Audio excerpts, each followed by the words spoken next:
एक बार फिर से नीतीश कुमार के हाव भाव और उनके बयानों को लेकर के कई तरह की चर्चाएं शुरू हो गई हैं। कभी वो बिहार की राजनीति को लेकर के और पिछले इतिहास को लेकर के कई तरह की खुलासे कर रहे हैं, तो वहीं दूसरी तरफ एक बार फिर से जब उनके सामने तेजस्वी यादव आते हैं तो तेजस्वी यादव को सीधे उंगली दिखा करके कहते हैं कि अब मेरे बाद इन्हीं लोगों को देखना है।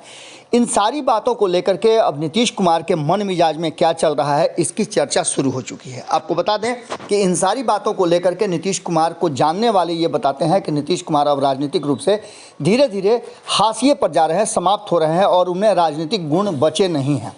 हालांकि कुर्सी के लिए नीतीश कुमार कई तरह के स्वांग करते हैं, ये बातें भी कही जा रही है और इन्हीं सब बातों को लेकर के एक बार फिर से नीतीश कुमार को कहा जा रहा है कि वो स्थिर नहीं रह सकते हैं। एक तरफ जहां नीतीश कुमार को प्रधानमंत्री उम्मीदवारी के लिए केंद्र में जाने की बात की जा रही है, कहा यह जा रहा है कि 6 महीने के लिए वो प्रवास पर रहेंगे, वहीं दूसरी तरफ बिहार का क्या होगा इस पर कोई फैसला अब तक नहीं आया है। इन सारी बातों को लेकर के नीतीश कुमार लगातार अपने 17 साल के शासन की बात तो करते हैं, लेकिन वहीं एक तरफ जहां भारतीय जनता पार्टी की जमकर आलोचना करते हैं, जब उससे अलग हो जाते हैं तो तेजस्वी यादव के सामने ही उनके माता पिता के 15 साल के शासन को कटघरे में खड़ा करते हैं। इसका सीधा मतलब है कि नीतीश कुमार कहीं ना कहीं जिसके साथ होते हैं और जिसके साथ नहीं होते हैं, दोनों में अंतर उनके लिए कोई नहीं है।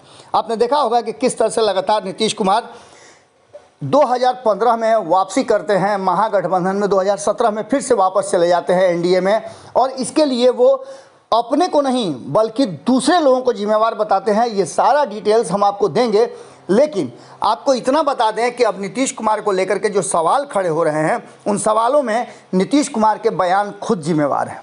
आपको जिस तरह से देखा होगा आपने कि जब भी ये सवाल खड़ा किया जा रहा है कि अगली रणनीति क्या होगी, तो उन्होंने ललन सिंह की तरफ इशारा किया और कहा कि अब इन्हीं को सब देखना समझना है। वहीं दूसरी तरफ जब तेजस्वी यादव के सामने होते हैं तो तेजस्वी यादव को की तरफ उंगली करके कहते हैं कि अब इन्हीं को देखना और समझना है।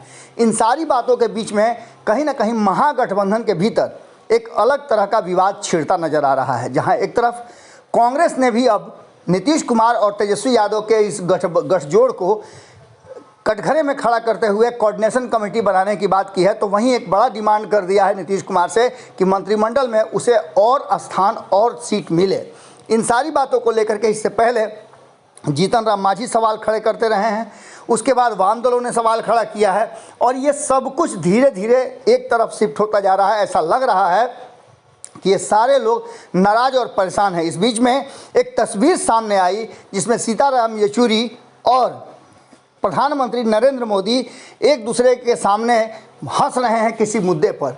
ये भी बातें इशारा कर रही हैं कि इस देश की राजनीति में बहुत सारे परिवर्तन होने हैं। नीतीश कुमार जो निकलना चाह रहे थे देश को एकजुट करने के लिए, देश में भाजपा विरोधी दलों को एक साथ जोड़ने में, उसमें उनकी कामयाबी अभी भी अगर कहा जाए तो 1% भी नहीं है। तो ऐसी स्थिति में नीतीश कुमार क्या करेंगे? एक तरफ जहां लगातार ये कहा जा रहा है कि नीतीश कुमार की प्रासंगिकता बिहार के में सत्ता को लेकर के ख़त्म हो गई है, क्योंकि कई लोगों ने नीतीश कुमार के सत्ता को लेकर के, उनके 17 साल के शासन को लेकर के सवाल खड़े किए हैं। यहाँ तक कि जब प्रधानमंत्री की उम्मीदवारी की बात आती है तो उन पर सवाल खड़े होते हैं कि 17 साल में उन्होंने क्या किया, इसका तो कम से कम जवाब देश को दे दें। अब ऐसी स्थिति में ऐसा लगता है कि सब कुछ ठीक ठाक कहने वाले इस महागठबंधन में नीतीश कुमार का गेम ओवर हो गया। वहीं दूसरी तरफ भारतीय जनता पार्टी ने जो शानदार ऑफर दिया है, उसको लेकर के कई दल अब ललचाई निगाह से भारतीय जनता पार्टी की तरफ देख रहे हैं।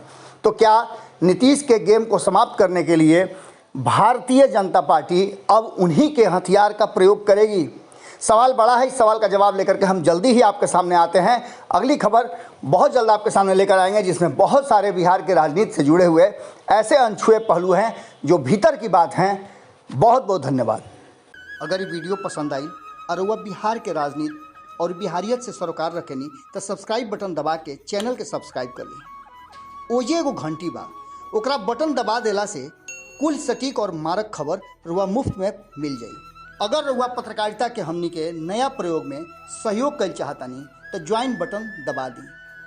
पेटीएम नंबर नोट कर ली 9386816700। धन्यवाद।